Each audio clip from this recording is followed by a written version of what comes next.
বলেছেন। জাবির বিন আব্দুল্লাহ রাদিয়াল্লাহু তাআলা আনহু হাদিসটি বর্ণনা করছেন, বলছেন নবী করিম সাল্লাল্লাহু আলাইহি ওয়াসাল্লাম একদিন আব্দুর রহমান বিন আউফ রাদিয়াল্লাহু তাআলা আনহুর হাতে হাত দিয়ে চলতে আরম্ভ করলেন। আখাযান নবী সাল্লাল্লাহু আলাইহি ওয়াসাল্লাম বিয়াদি আব্দুর রহমান বিন আউফ ফানতালাকা বিহি। আব্দুর রহমান বিন আউফ সাহাবী, যিনি আশরায়ে মুবাশশারার একজন, অর্থাৎ 10 জন সাহাবীকে নবী করিম সাল্লাল্লাহু আলাইহি ওয়াসাল্লাম যে একটি হাদিসে জান্নাতের সুসংবাদ দিয়েছিলেন একবারে, তার একজন হচ্ছেন আব্দুর রহমান বিন আউফ রাদিয়াল্লাহু তাআলা আনহু। এবং উমর রাদিয়াল্লাহু তাআলা আনহু যে খেলাফতের দায়িত্ব দেওয়ার ক্ষেত্রে তারপরে 6 জনকে সদস্য বানিয়েছিলেন কমিটির, শুরা কমিটির, যারা নির্বাচন করবেন যোগ্য ব্যক্তিকে দেখে।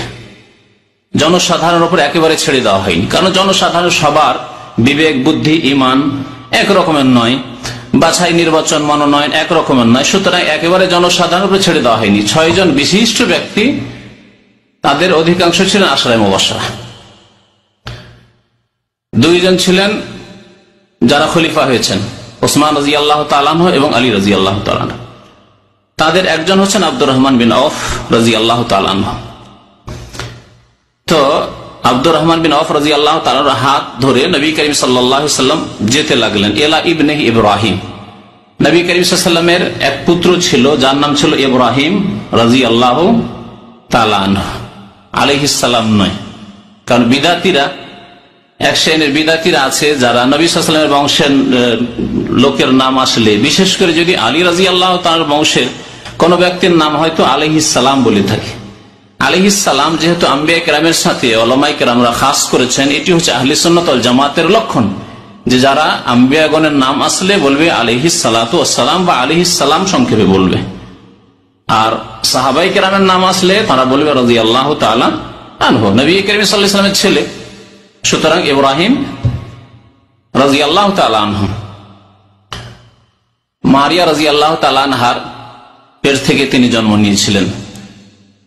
তো তিনি অসুস্থ ছিলেন, আর একেবারে শেষ অবস্থা, তারপরে তার ইন্তেকাল হয়ে গেল। নবী করিম সাল্লাল্লাহু আলাইহি ওয়াসাল্লাম এই আব্দুর রহমানকে সাথে নিয়ে দেখতে গেলেন শেষ সময়। ফাওয়াজাদাহু ইয়াজুদু বিনাফসিহি, গিয়ে দেখলেন যে একেবারে শেষ অবস্থায়, এখন তার আত্মা বিদায় নিচ্ছে, নিঃশ্বাস ত্যাগ করেছে, শেষ নিঃশ্বাস।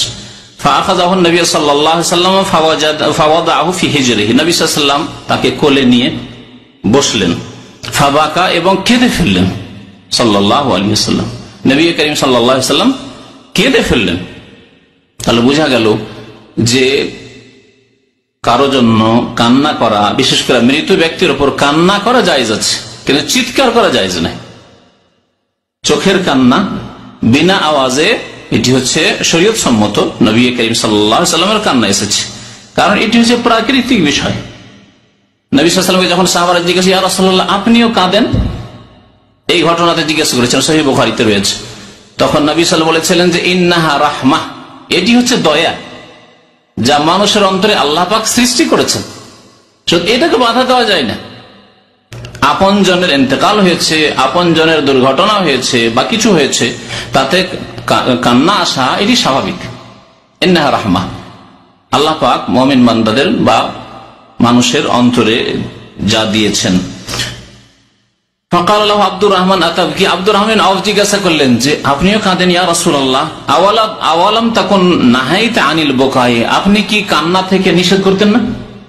তাই এর আগে হাদিস মনে রয়েছে আব্দুর রহমান আউফ রাদিয়াল্লাহু তাআলা আনহু নবী করিম সাল্লাল্লাহু আলাইহি ওয়াসাল্লাম কান্না করতে নিষেধ করতেন, কিন্তু কোন কান্না, যে কান্নাকে বলা হচ্ছে নুহা করা, রোদন করা, বয়ান করে সহজ ভাষায় কান্না করা, মৃতের গুণাবলী বর্ণনা করা এবং আওয়াজ করে চিৎকার করে কান্না করা, আছাড় দেওয়া, শরীর চাপড়ানো, গাল চাপড়ানো বা বুক চাপড়ানো ইত্যাদি, এসব করা।